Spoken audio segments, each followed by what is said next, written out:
All right, good afternoon, class.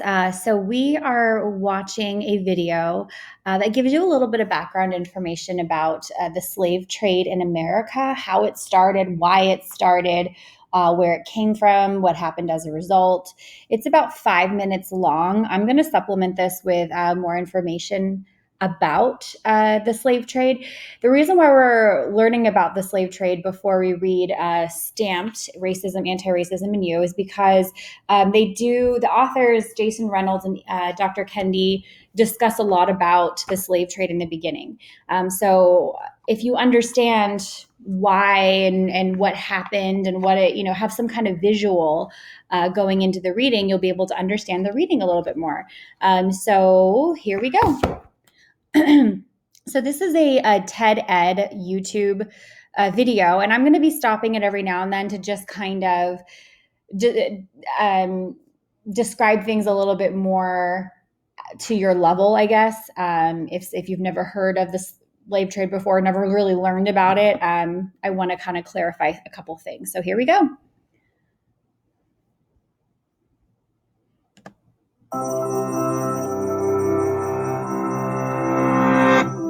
Slavery, the treatment of human beings as property, deprived of personal rights, has occurred in many forms throughout the world. But one institution stands out for both its global scale and its lasting legacy. The Atlantic slave trade, occurring from the late 15th to the mid-19th century and spanning 3 continents, forcibly brought more than 10 million Africans to the Americas. The impact it would leave affected not only these slaves and their descendants, but the economies and histories of large parts of the world. There had been centuries of contact between Europe and Africa via the Mediterranean, but the Atlantic slave trade began in the late 1400s with Portuguese colonies in West Africa and Spanish settlement of the Americas shortly after. The crops grown in the new colonies, sugarcane, tobacco, and cotton, were labor-intensive, and there were not enough settlers or indentured servants to cultivate all the new land. American natives were enslaved, but many died from new diseases, while others effectively resisted. And so, to meet the massive demand for labor, the Europeans looked to Africa. African slavery had existed for centuries in various forms. Some slaves were indentured servants, with a limited term and the chance to buy one's freedom. Others were more like European serfs. In some societies, slaves could be part of a master's family, own land, and even rise to positions of power. But when white captains came offering manufactured goods, weapons, and rum for slaves, African kings and merchants had little reason to hesitate. Okay, so just to clarify a couple things. So the colonies referring to when North America was settled by colonists, when the Caribbean were settled by colonists. They had crop there that they needed a lot of manpower to grow and to tend to, and they didn't have that. So they searched and they looked for slaves. They wouldn't have to pay as much. Slaves, they could work however they wanted them to work in order for them to make money. A lot of this has to do with money. So when they came over to Africa, these guys right here, different countries in Africa were ruled by kings, African kings. And so you have these white guys coming over and saying, hey, I've got some money, I've got some weapons, I've got things that you need. I'll trade you what I have for some slaves. We need some manpower. So this is what happens. They viewed the people they sold not as fellow Africans, but criminals, debtors, or prisoners of war from rival tribes. And so these African kings they gave their people over to the slavers. They said, here are my people, here are fellow Africans, and you can have them to do as you please, as long as I get money, as long as I get resources. So this is the one thing that's never really talked about in history books, is the fact that, yes, African kings did sell and what they considered to be people who were in jail or people who got in trouble or something like that. It wasn't always the case. It actually got to be more just, here are some people and I'll take them. It didn't have to be a particular type. But in the very beginning, this is how it started. By selling them, Kings enriched their own realms and strengthened them against neighboring enemies. African kingdoms prospered from the slave trade, but meeting the Europeans' massive demand created intense competition. Slavery replaced other criminal sentences, and capturing slaves became a motivation for war rather than its result. So, as we see here, over time, African kings actually sought out people to be slaves. So, they didn't just say, okay, here's a prisoner or two.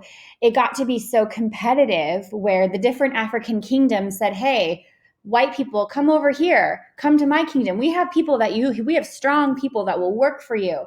So it was a competition to attract the white people, the white slavers, from coming over and getting what they needed. So because of that, they really tried to search for more people to bring in to sell. To defend themselves from slave raids, neighboring kingdoms needed European firearms, which they also bought with slaves. The slave trade had become an arms race, altering societies and economies across the continent. As for the slaves themselves, they faced unimaginable brutality. After being marched to slave forts on the coast, shaved to prevent lice, and branded, they were loaded onto ships bound for the Americas. About 20% of them would never see land again. Most captains of the day were tight packers, cramming as many men as possible below deck. While the lack of sanitation caused many to die of disease, and others were thrown overboard for being sick or as discipline, the captains ensured their profits by cutting off slaves' ears as proof of purchase. Some captives took matters into their own hands. Many inland Africans had never seen whites before and thought them to be cannibals, constantly taking people away and returning for more. Afraid of being eaten, or just to avoid further suffering, they committed suicide or starved themselves. Yes, boys and girls, it was that bad. It was that bad on these slave ships and in slavery that many slave people took their own lives. They would rather die than withstand the torture, the trauma, and just the severe hatred from these other people. Believing that in death, their souls would return home. Those who survived were completely dehumanized, treated as mere cargo. Women and children were kept above deck and abused by the crew, while the men were made to perform dances in order to keep them exercised and curb rebellion. What happened to those Africans? So when you see them performing dances, that was, to give them exercise, yes, but it was mostly a way for the slave owners to dominate them and to show them you are in my control, you will obey me, otherwise you will die or be tortured. So it was a way to humiliate the slaves, and it was a way to dominate them as well. Who reached the New World and how the legacy of slavery still affects their descendants today is fairly well known. But what is not often discussed is the effect that the Atlantic slave trade had on Africa's future. Not only did the continent lose tens of millions of its able-bodied population, but because most of the slaves taken were men, the long-term demographic effect was even greater. When the slave trade was finally outlawed in the Americas and Europe, the African kingdoms whose economies it had come to dominate collapsed, leaving them open to conquest and colonization. So you hear the word colonization being thrown around. Colonization just means people from different countries, predominantly from Europe, white people from Europe, came over and they took over the land of the native people living there, and they forced these native people to live the way that they do. Oh, you're not. You're following the wrong religion. You're not Christian. I'm going to make you Christian, and if you don't believe in Christianity, you're going to die and suffer. If you don't live the way that we do, you're going to die and suffer. So essentially, you have other people coming into these countries and these civilizations of native people and completely destroying their way of life and taking over. And that's what colonizing means. When you hear the British coming to America to colonize America, that means we took land away from the native people, the Native Americans that lived here. And we said, this is now our land and you're going to live the way we want you to live. So that's what colonizing means, and we'll have more discussions about that later on.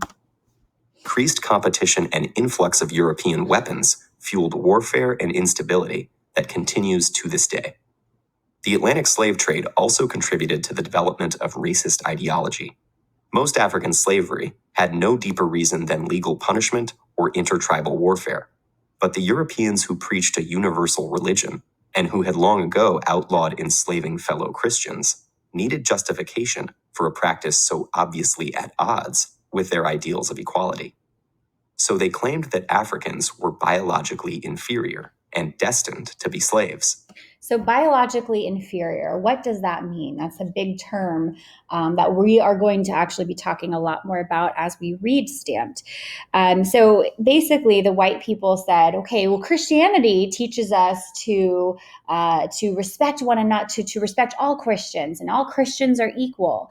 So in order to justify, in order to give a good reason why they were not treating Black people from Africa as equal, is that they said, oh, well, these people, they're not Christian and they're not really human like we are. Biologically inferior means they have a smaller brain. They aren't as intelligent. They aren't as capable. So they spread this message around that African people are not as intelligent as we are. They're not really like humans like we are. Therefore, we can do as we please.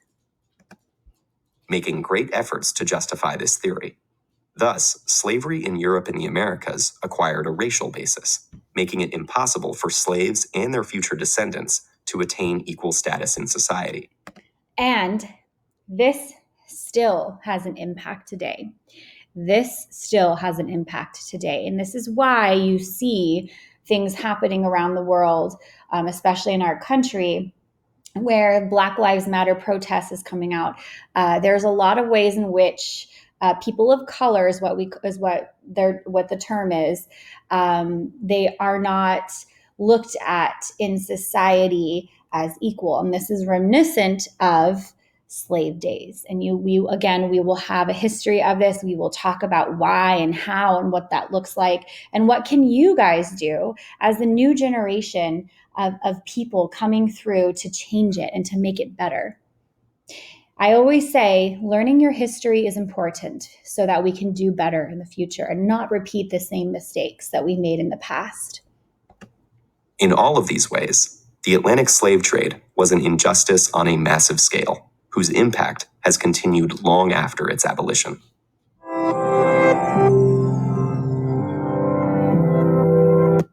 All right, and so this video is going to be available for you to watch over and over and over again. If there's ever a moment where you feel you don't understand something or you need clarification, please watch this video again, because it gives a good baseline for discussion. It gives a good baseline for terms and just an overall picture of what it worked and what it looked like and why it happened.